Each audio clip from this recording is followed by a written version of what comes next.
សូមឲ្យដួងព្រលឹងនិងវត្ថុស័ក្តិសិទ្ធិទាំងអស់ដែលបានតាមថែរក្សាកូនចៅគ្រប់ទីកន្លែងគ្រប់ពេលសូមឲ្យកូនចៅជួបតែសំណាងល្អនិងជៀសផុតពីគ្រោះថ្នាក់ចង្រៃ and 2 3 and 4 ជាពិសេសគ្រោះថ្នាក់ចរាចរណ៍ក្នុងការប្រកួតរាំសប្តាហ៍ក្រោយ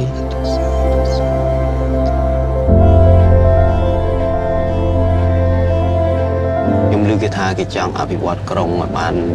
លឿន បាទតែយើងមិនបានក្រៃ វានៅតែពិបាកបើតែតម្លៃប៉ុណ្ណឹង តែខ្ញុំមានអារម្មណ៍ថាអ្នកនៅក្នុងអគារហ្នឹងគឺមានសំណាងណា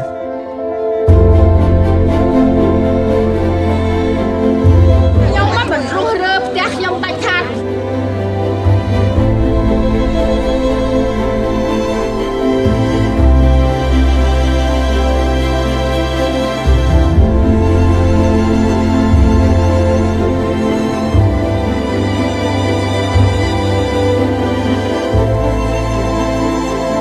ខ្ញុំគិតជុំមកទេឡើយបើគ្មានសិទ្ធិអីសម្រាប់ឲ្យណាផង